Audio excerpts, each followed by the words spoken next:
17절부터 32절까지 저와 여러분들이 한 절씩 번갈아 읽고 마지막 절 같이 읽도록 하겠습니다. 12째 해 어느 달 15째 날에 여호와의 말씀이 내게 임하여 이르시되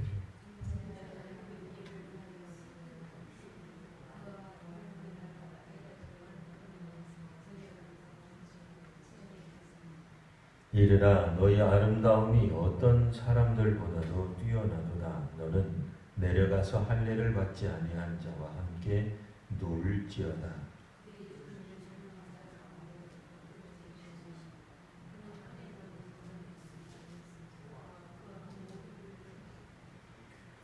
용사 가운데 강한 자가 그를 돕는 자와 함께 수월 가운데에서 그에게 말하며 할례를 받지 아니한 자 곧 칼에 죽임을 당한 자들이 내려와서 가만히 누웠다 하리로다.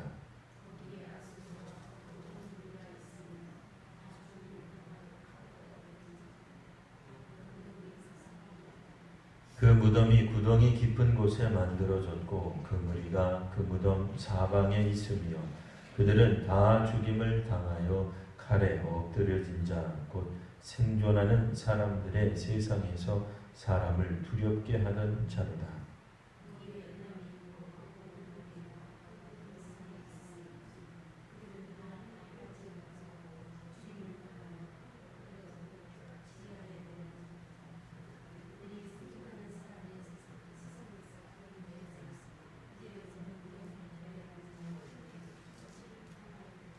그와 그 모든 무리를 위하여 죽임을 당한 자 가운데에 침상을 놓았고 그 여러 무덤은 사방에 있으며 그들은 다 할례를 받지 못하고 칼에 죽임을 당한 자로다. 그들이 생존하는 사람들의 세상에서 두렵게 하였으나 이제는 구덩이에 내려가는 자와 함께 수치를 당하고 죽임을 당한 자 가운데 뉘었도다.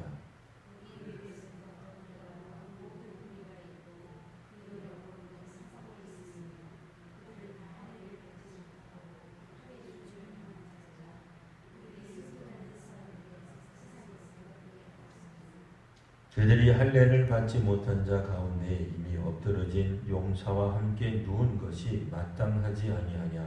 이 용사들은 다 무기를 가지고 수월에 내려가서 자기의 칼을 베개로 삼았으니 그 백골이 자기 죄악을 졌으며 생존하는 사람들의 세상에서 용사의 두려움이 있던 자로다.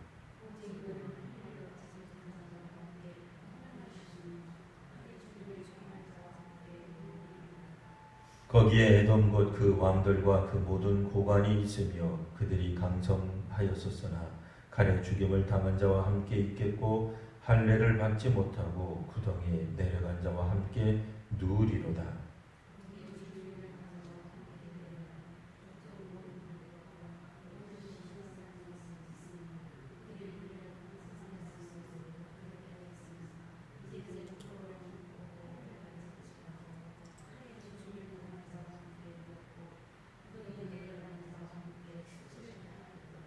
바로가 그들을 보고 그 모든 무리로 말미암아 위로를 받을 것이며 칼에 죽임을 당한 바로와 그 온 군대가 그러하리로다.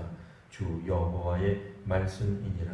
내가 바로로 하여금 생존하는 사람들의 세상에서 사람을 두렵게 하게 하였으나 이제는 그가 그 모든 무리와 더불어 할례를 받지 못한 자 곧 칼에 죽임을 당한 자와 함께 누이리로다.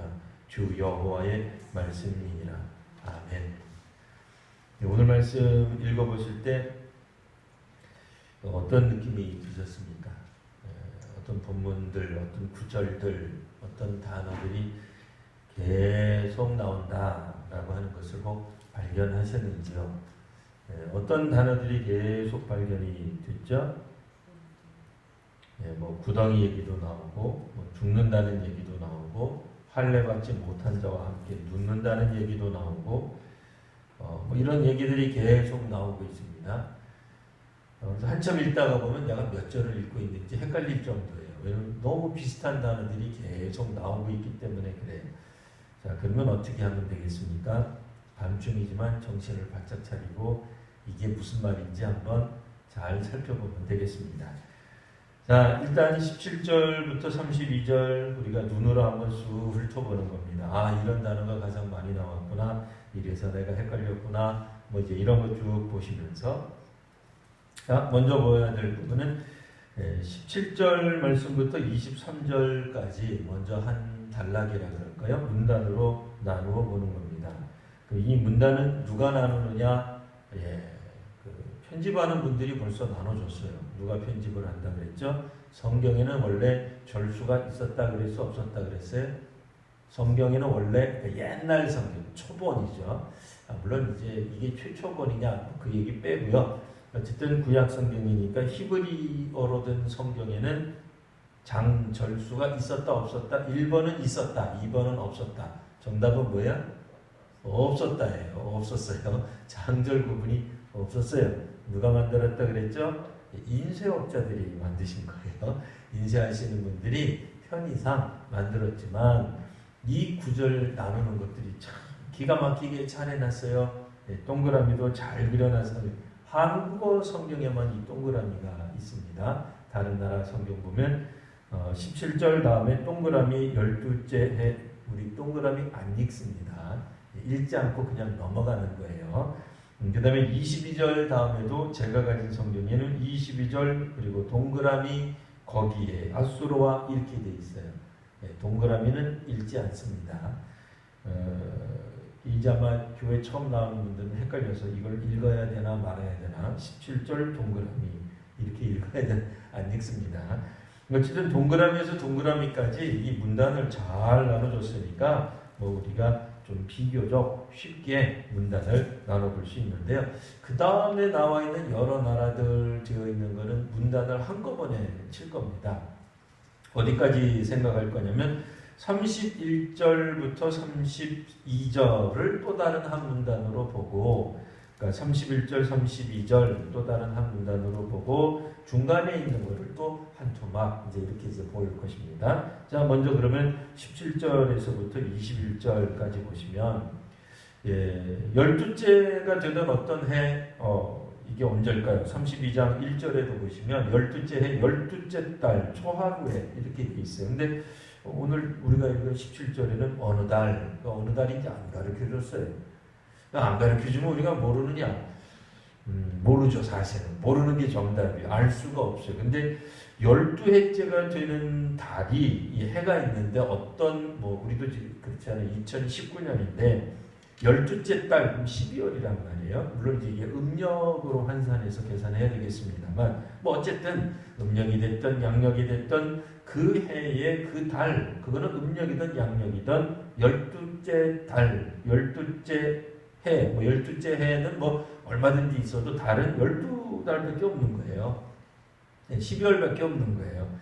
그러니까 어느 달 15째 날에 라고 되어 있을 때, 만약에 어느 달은 그러니까 12월이 아니라 다른 달로 계산을 하게 되면 예언을 먼저 하신 게 되버려요. 그래서 읽다가 보면은 물론 이제 하나님의 예언하시는 방식이 순서대로 나가다가 선지자가 조금 이렇게 바꿀 수도 있겠죠. 그런데 굳이 우리가 여기서 바꿀 이유는 없을 것 같은데, 다만 몇째 달이라고 분명히 말씀 안 했으니까 우리도 그냥 12월 이렇게 얘기는 안 해요. 그러니까 안 하고 그냥 넘어가는 거예요. 그러나 마음속으로는 혹시 12월이 아닐까 이제 이런 생각을 가지고 가는 겁니다. 없는데 억지로 해석은 하지 말자 그랬어요. 성경에 안 나왔는데 억지로 풀면 이단되기 쉽습니다. 여하튼 그러니까 어느 달 안 나왔으니까 넘어가지만 또 마음으로는 12월이 아닐까 하는 생각 정도만 갖고 넘어가시면 됩니다. 자, 15째, 그러니까 15일이다 그 얘기예요. 18절 말씀 보시면, 자, 애굽의 무리를 향하여서 하나님이 인자야는 뭐라 그랬죠? 그냥 사람아 이런 정도 뜻이에요. 신약 성경에 있는 것처럼 예수님을 가르치는 그런 표현 아닙니다. 예수님을 가리키는 표현이 아니고 그냥 사람아 이런 정도 표현, 에스게라 이렇게 이제 읽으시면 되겠습니다. 애굽 무리를 위하여 너는 슬피 울어라. 자, 그러면 32장 2절 보시면 그때는 뭐라고 얘기했어요? 애굽의 바로 왕에 대해서 애가를 만들어서 불러라. 그러니까 2절에서는 바로라고 하는 애굽 왕, 그러니까 왕으로부터 시작해서 18절 말씀 애굽의 전 백성들 시민들에게 이르기까지 이렇게 이제 읽는다면 뭐 아마도 17절에 나와 있는 그 어느 달은 12월이 돼야 문장상 말이 맞는 것 같은데 뭐 어쨌든 뭐 안 나왔으니까 그냥 그건 넘어가고요.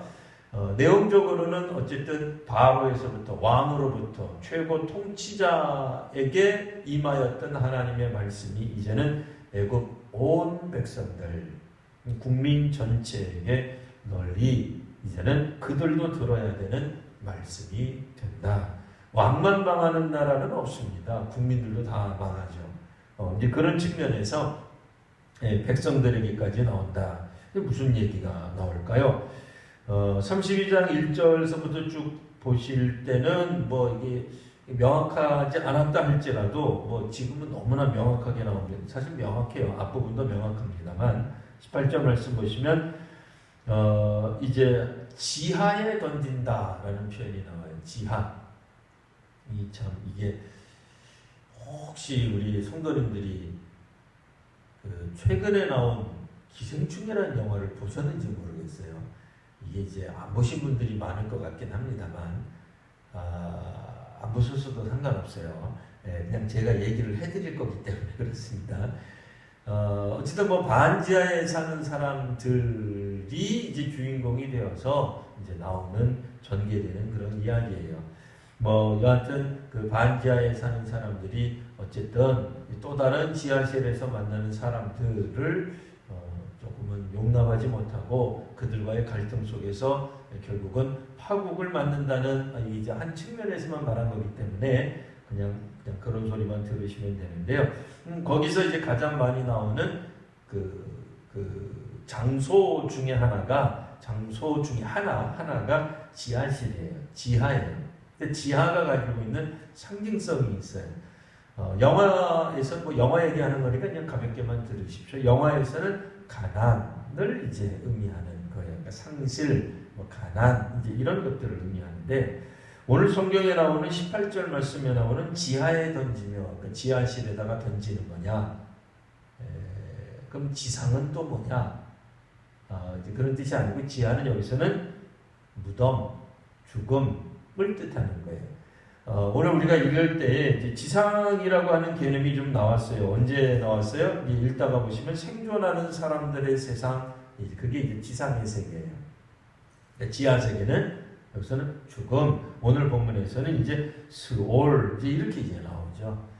자, 수월 그러면 이게 무덤을 뜻할 수도 있고요. 죽음 혹은 죽음의 장소, 죽은 곳, 죽은 사람들이 가 있는 곳, 뭐 이제 이런 의미가 또 되는 것입니다. 그래서 이제 지하에 던진다, 이거는 죽음에 던진다, 죽게 된다, 이제 이런 뜻입니다.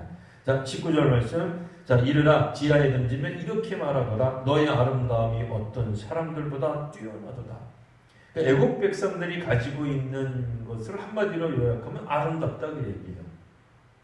정말 멋진 백성들이에요.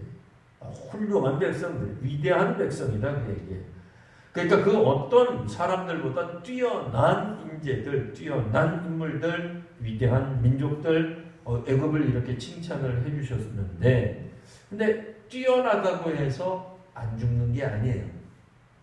뛰어난다 할지라도 그들이 다 죽음을 경험하게 될 것이다. 죽음을 맞이하게 될 것이다. 자, 너는 내려가서 할례 받지 아니한 자와 함께 눕게 될 것이다. 이렇게 이제 선언하라는 얘기입니다. 조금 더 이상한 표현 나왔죠. 할례를 받지 아니한 자와 함께 눕는 것도 뭐야? 그냥 뭐 죽으면 죽는다고 얘기하지. 그 얘기는 조금 이따가 다시 한번 설명하고요. 자, 21절에 한 번 더 나옵니다. 21절 용사 가운데 강한 자가 그를 돕는 자와 함께 애굽을 돕는 자 모두가 다 수월 가운데 그에게 말을 합니다. 뭐라고? 할례 받지 아니한 자, 곧 칼에 죽임을 자들이 내려와서 가만히 누웠다. 이런 말들을 하게 될 것이다. 이게 도대체 무슨 말일까요? 조금만 더 보시면 됩니다.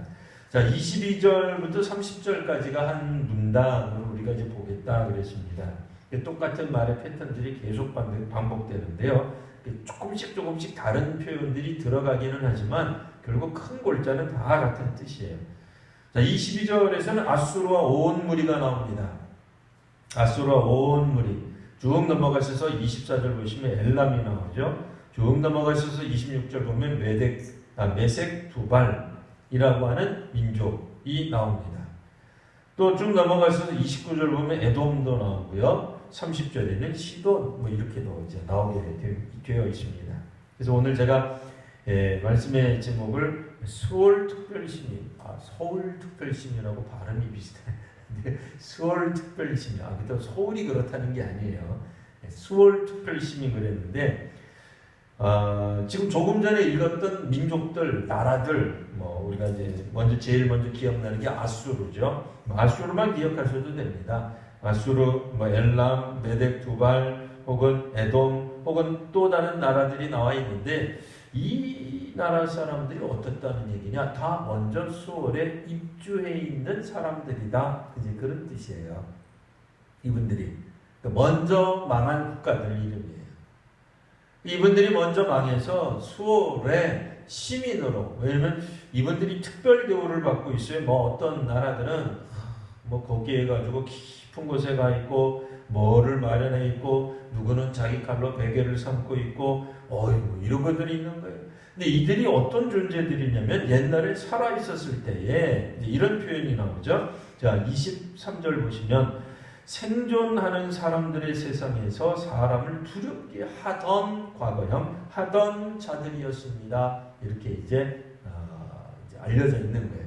이들은 생존하는 사람들의 세상에서, 그러니까 지상에서 살아있을 때 옛날 언제 살아있을 때, 그러니까 지상에서는 사람들을 두렵게 하다, 아주 용맹했던, 무서웠던 강대국이었다. 근데 지금은 어디 와 있는 거예요? 수월이라고 하는 곳에 먼저 자리 잡고 있는 거예요.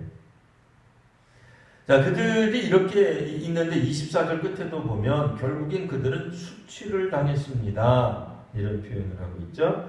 25절에도 또 비슷한 표현이 나옵니다. 하반절쯤, 그러니까 중간쯤 보시면 그들은 생존하는 사람들의 세상에서 두렵게 하였으나 이제는 구덩이에 내려가는 자와 함께 수치를 당하고 죽임을 당한 자 가운데 뉘었도다. 수월이 죽은 자들이 가 있는 장소이기는 한데 거기서 뭔가를 할 수 있는 것 같지는 않아요. 그러니까 아무것도 못하고 꼼짝도 못하고 가만히 있는 것 같아요. 그러니까 반상회를 하거나 시민 투표를 하는 것 같지는 않아요. 그러나 어쨌든 이들이 먼저 가 있는 건 사실이에요. 그리고 이들이 왜 수치스럽게 와 있는가? 왜 수치를 자꾸 당하고 30절에도 보면 부끄러움을 품고 있는 다 같은 뜻이죠. 그러나 한때 강대국이었기 때문에 그래요. 얼마나 이분들이 센지, 얼마나 능력이 강했는지 이들이 나타나면 온 동네 사람들이 두려워 벌벌 떨었었다. 그런 얘기입니다. 우리 역사 가운데서도 그렇잖아요. 한때 당나라가 얼마나 셌어요. 당나라. 이게 언제적 얘기입니까? 당나라. 근데 지금 당나라 있냐면 없어요. 없다고요. 그들이 그렇게 엄청난 나라였어요. 근데 지금은 이 땅 위에서 없어요. 물론 그 후예들은 있죠. 중국이라는 후예가 있지만 당나라가 없다. 그런 얘기예요. 혹은 그들이 이제 중국 사람들은 좀 싫어하겠습니다만 원나라, 중국 역사 가운데서 중국의 한족, 중국의 원래 종족이에요. 우리 한족이라고 해서 우리를 말하는 게 아니에요. 우리 한민족을 말하는 게 아니라 중국의 원래 종족인 한족이 아닌 다른 나라, 다른 이민족, 몽골이라는 이민족이 그 나라, 이제 그 중국을 통일한 적이 있어요. 원나라. 그러면 이 원나라도 엄청난 힘이 있었죠. 강력했죠. 이 원나라가 뜨기만 하면은 주변 국가들이 막 벌벌 떨고 무서워했는데 이게 지금은 없는 거예요. 그때 당시 사람들 어떻게 됐어요? 다 죽었어요. 지금 살아있는 사람 아무도 없어요. 진시황이 중국을 한때 통일 천하를 만들었던 굉장히 중요한 인물이겠죠. 중국 역사에 있어서는 진시 황제가 그가 이제 평생에 이제 걸쳐서 왕이 황제가 되고 난 다음에 우리가 보통 알고 있는 거는 불로장생 약을 구하려고 했습니다.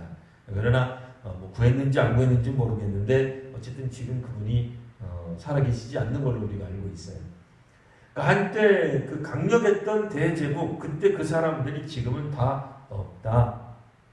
그러니까 그런 의미에서 수치를 당한다. 영원토록 있을 줄 알고 영원토록 권력을 휘두를 줄 알고 폭력을 휘두를 줄 알았는데 그들도 결국에는 부끄러움 가운데 수치 가운데 죽고 말았다. 뭐 그런 얘기입니다. 한때 우리를 괴롭히던 어떤 주먹진 사람들 있겠죠. 우리 그런 얘기하면 안 좋지만 빵 셔틀 시키고 그런 사람들이 있는데 결국 그들도 언젠가는 30대, 40대, 60대가 되면 기력이 쇠해요. 그들도 장수할지 모르지만 80, 90이 돼서 그분들이 폭력을 휘두르겠어요. 어쩌겠어요. 자녀들에게 폭력을 가했던 부모들도 70, 80 넘으면 글쎄요, 돈을 가지고는 위세를 부릴 수 있을지 어떨지 몰라도 신체적 힘은 없는 거잖아요. 결국은 그들이 그렇게 미워하고 혹은 폭력을 해대했던 자녀들에 의해서 그들이 봉양받을 수밖에 없는 거예요. 그러니까 자신이 전에는 아이들에 대해서 이래라 저래라 막 폭력을 휘두르고 그러다가 어느 순간 이제 자기는 아무런 힘도 없고 자녀들에 의해서 자신의 삶을 처분을 맡길 수밖에 없는 그런 신세가 되어버리면 워낙 좋은 관계, 사랑의 관계로 살아가지 않았기 때문에 그때는 부끄러움을 당하게 되는 거죠. 수치를 당하게 되는 거죠. 자신이 폭력을 혹은 권력을 휘둘렀던 사람들에 의해 조롱당하기 때문에 수치를 당하는 가운데 죽게 된다, 멸망하게 된다, 그런 뜻입니다. 그래서 그들이 먼저 이렇게 수월에 들어가서 특별 시민으로 자리를 잡고 있는데 1절에 그랬잖아요. 오늘 이제 우리가 읽고 있는 32장 1절부터 애굽의 바로 왕에게 대한 하나님의 예언이 있어서 바로 왕이 결국은 죽게 되었어요. 죽고서 그가 어디로 갔겠어요? 당연히 수월로 갔겠죠. 우리 성경적 개념으로는요. 수월로 갔더니 31절 바로가 그들을 보고 그 모든 무리로 말미암아 위로를 받을 것이며 위로를 받는 거예요. 나만 죽은 줄 알았더니 나만 있는 게 아니라 아수르도 와 있네. 이렇게 하는 거예요. 엘람도 와 있네. 전에 알던 적들, 전에 알던 동맹국들 다 와 있는 거예요. 사실 그래요. 우리도 살아있을 때 한때 권력을 휘두르는 것 뿐이에요. 죽으면 사실 아무것도 남는 게 없어요. 이 땅 위에서 벗이라고 생각했던 사람들하고 동반해서 죽는 것도 아니고 죽고 나서 보니까 먼저 죽은 벗이 와 있는 거예요. 그럼 벗만 죽어 있나요? 아니에요. 우리하고 왼수로 평생 원수로 살아왔던 사람들도 결국 죽음의 장소에 가면 다 만나게 될 것이. 물론 수월이라고 하는 것이 신학적으로 우리가 뭐냐 이렇게 좀 말하기 어려워요. 그냥 죽음의 장소, 죽은 이들이 있는 곳 이런 정도로만 멈추셔야지 이게 지옥이냐 천국 가기 그런 얘기 하는 거 아니니까 다 죽는다 그 얘기를 하는 거예요. 그래서 마치 그들이 죽어 있으나 마치 어떤 의식이 있는 것처럼 서로에 대한 인지할 수 있다, 깨달을 수 있는 어떤 상태인 것처럼 묘사되고 있는 것 뿐이에요. 실제로 우리가 안 죽어봤기 때문에 이게 정확하게 어떤 의미인지를 몰라요. 그러나 결국에 우리 살아남은 우리들에게 이제 교훈을 주는 겁니다. 바로가 위로를 받는다. 이거를 또 잘못 읽으시면 바로가 비록 하나님의 심판을 받아서 멸망하지만 죽지만 그래도 그가 수월에 가면 위로를 받는구나. 먼저 죽은 사람들에게서 위로를 받는구나. 나만 이렇게 고통스럽게 죽은 게 아니라 아수르는 애굽하고 원래 원수지간이에요. 우리 원수도 와 있네. 그렇지 너더라 어디 갔겠느냐. 이래서 위로를 받는다라는 표현이기는 한데요. 이 말을 고지곳대로 진짜로 위로를 받는다, 긍정적 언어구나 이렇게 생각하시면 잘못 읽는 거예요. 일종의 이거 풍자예요. 우리말에 더 가깝게 표현하면 비꼬신 거예요. 한 바퀴 트신 거예요. 비틀어서 말씀하신 거예요. 그러니까 바로가 이들을 보고 위로를 위로를 무슨 위로를 받겠어요. 결국 너도 똑같은 곳에 가게 될 것이다. 그런 뜻이에요. 위로를 받는다고 해서 이거 하나님 감사합니다. 나만 죽는 줄 알았더니 내 원수도 여기 죽어와 있군요. 아싸. 이런 뜻 절대로 아닙니다. 그렇게 이제 읽으시면은 이제 우리가 이제 그 위로를 받는 게 아니에요. 이게 진짜 위로를 받는다는 의미가 아닙니다. 결국 바로 물론 이제 위로를 이런 정도로는 받겠죠. 나만 죽어서 억울한 줄 알았더니 너도 여기 왔구나. 이런 정도지. 그게 진짜 참된 하나님이 주시는 뭐 위로와 평강 그런 개념 아닙니다. 절대로 아닙니다. 자, 32절 바로로에게 하나님 다시 하시는 말씀. 바로도 생존하는 사람들 세상에서 사람을 두렵게 하던 존재였다는 얘기. 근데 독특한 표현이 있어요. 어떤 표현이죠? 하나님이 그런 존재로 삼아주셨다. 만들어주셨다. 이렇게 돼 있어요.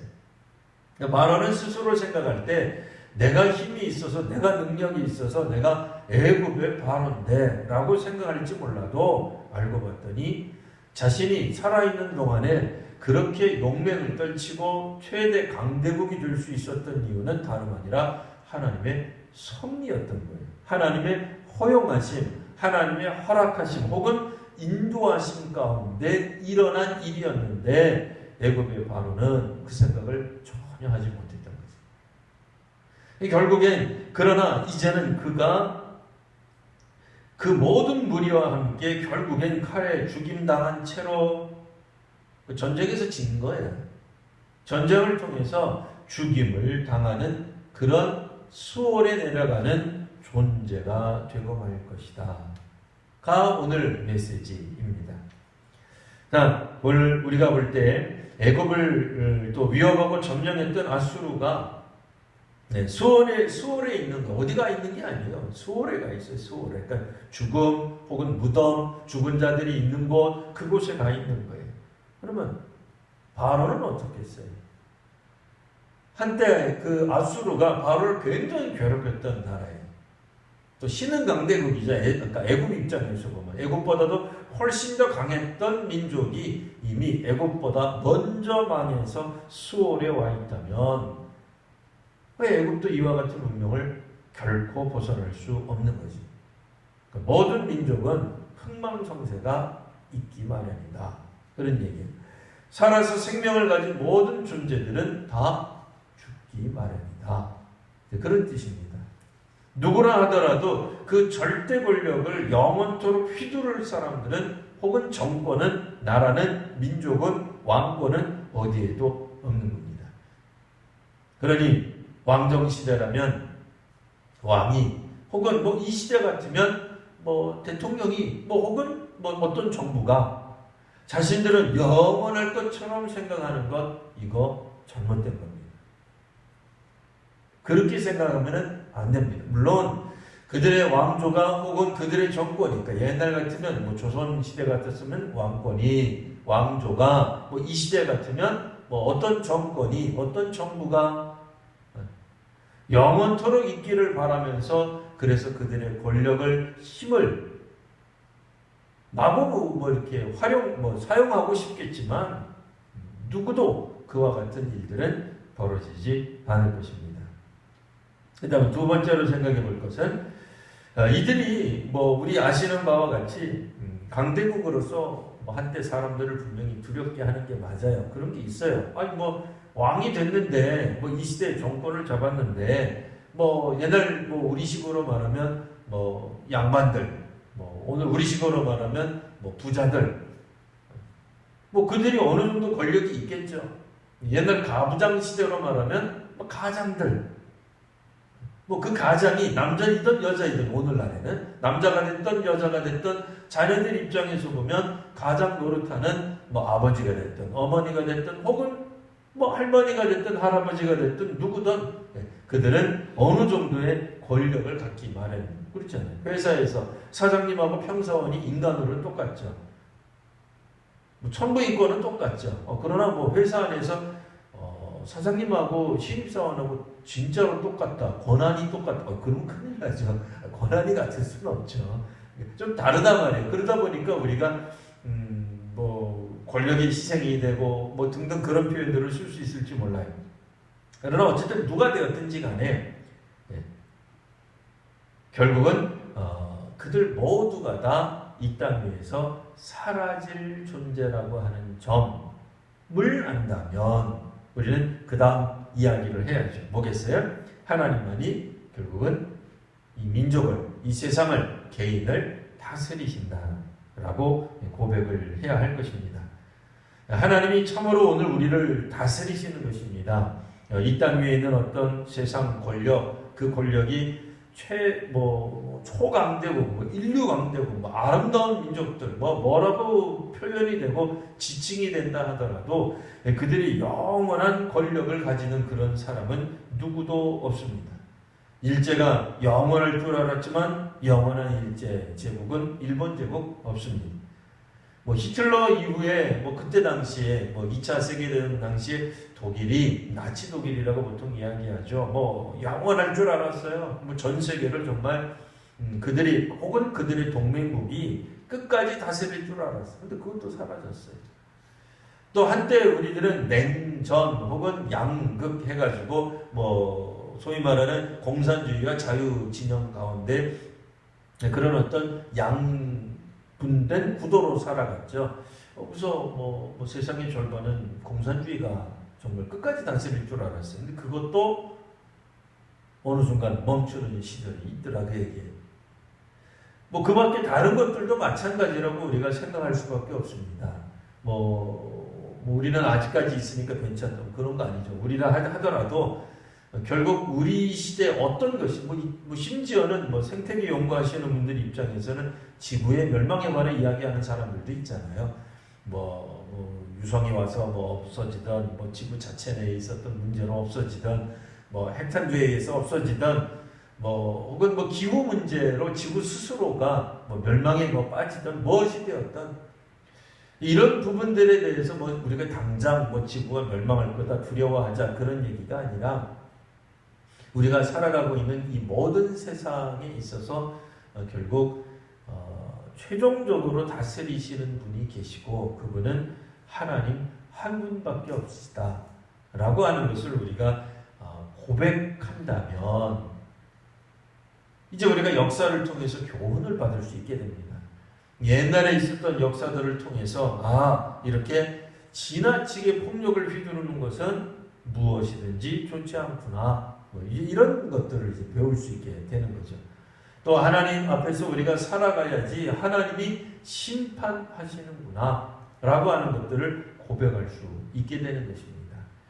에스겔을 통해서 우리가 하나님 이제 말씀하셨고 애굽을 초토화시키는 것은 바벨론이기 때문에 하나님 믿지 않는 사람들이 역사적 시각을 가지고 보면 하나님이 어디 계시냐? 그냥 애굽은 바벨론에 의해서 망한 것이다. 이렇게만 말하게 될 겁니다.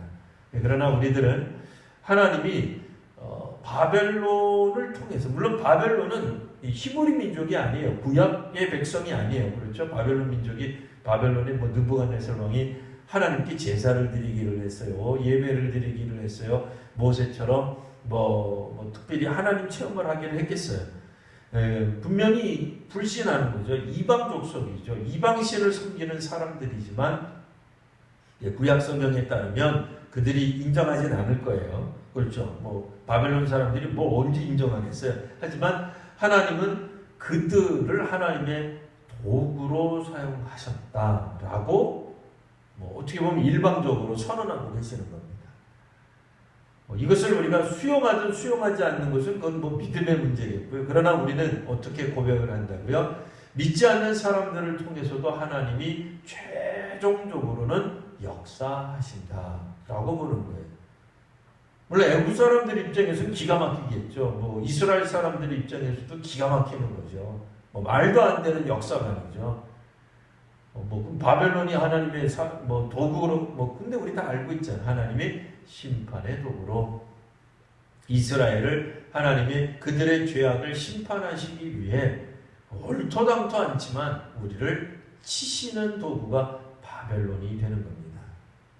네, 오늘 이와 같은 삶의 역사를 통해서 보면 오늘 우리도 믿지 않는 다른 나라, 하나님을 전혀 안 믿는 혹은 우상이 가득한 나라들, 심지어는 기독교 입장에서 보면 한 대한민국 입장에서 보면 일본이 그럴 수도 있잖아요. 일본이 보통 800만 신을 섬긴다. 우리가 볼 땐 800만이 개수가 아니라 어마어마하게 많은 그런 뜻으로 이해하시면 됩니다. 숫자를 자꾸 세지 마시고 어마어마하게 많은 우상을 섬기는 나라가 왜 우리 조선을 우리 이제 어쨌든 그래도 교회가 설립되고 복음이 선포된 미약하긴 하지만 1%도 안 되는 나라였긴 합니다만 기독교 인구가 그래도 하나님을 받아들이려고 수고하고 애쓰고 또 순교자도 낳은 나라를 이렇게 일본이 짓밟게 할 수 있느냐? 그렇게 말할 수 있지만 이스라엘의 심정에서 본다면 우리도 우리의 죄악 때문에 하나님이 얼마든지 바벨론 쓰시듯이 쓰시는 것이다. 일본이 잘했다 그런 뜻이 아니에요. 헷갈리시면 안 돼요. 일본 잘했다고 박수 쳐주는 게 아닙니다. 얼마든지 그런 역사들이 일어날 수 있는 거죠.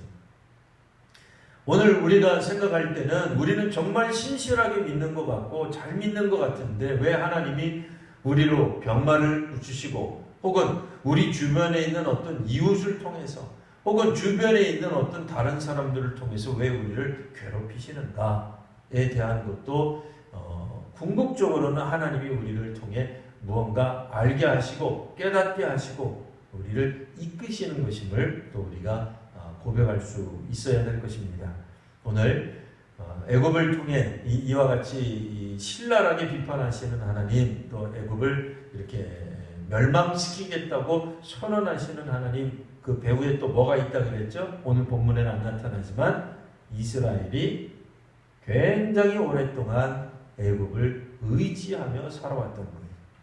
정작 하나님의 백성, 하나님이 이끄시는 나라, 하나님이 선택한 백성들이 어처구니 없이도 이렇게 심판받으면 한꺼번에 갑자기 망할 수도 있는 애굽을 의지하며 오랫동안 의지하며 살아왔던 게 얼마나 허망한 거겠어요.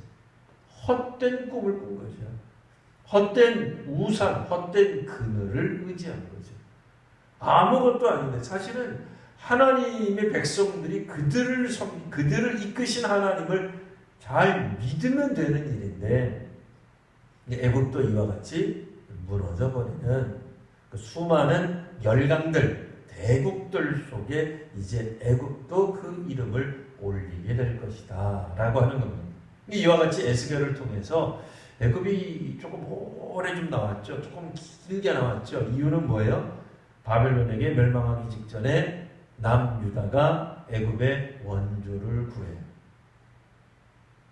실제로 느부갓네살이 공격해 왔을 때 끊임없이 남유다는 하나님께 의지하기보다는 애굽의 사신을 보내서 자신들을 구해 주기를 간절히 요청하고 또 실제로 애굽이 한번 움직였을 때 잠깐이기는 하지만 바벨론이 물러간 적도 있어요. 그러니까 그들은 이스라엘 입장에서는 그래 맞아 우리는 역시 애굽을 의지해야 돼 라고 생각할 수밖에 없었을 거예요. 그러나 정작 587, 주전 587년에 정말로 예루살렘이 완전히 함락되게 되는데요. 그때는 애굽이 결코 도와주지 못합니다.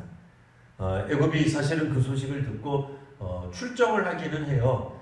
이게 도저히 이건 예루살렘 사람들이 이거는 못 견디겠습니다. 그 얘기를 듣고는 출정하기는 하는데 중도에서 바벨론 군대를 만나가지고는 아무런 힘도 못 쓰고 다시 그들은 되돌아가요. 애굽이 되돌아가요. 그리고 나서 이스라엘이 그렇게 기대하고 고대하고 기다렸던 애굽의 도움이 없죠.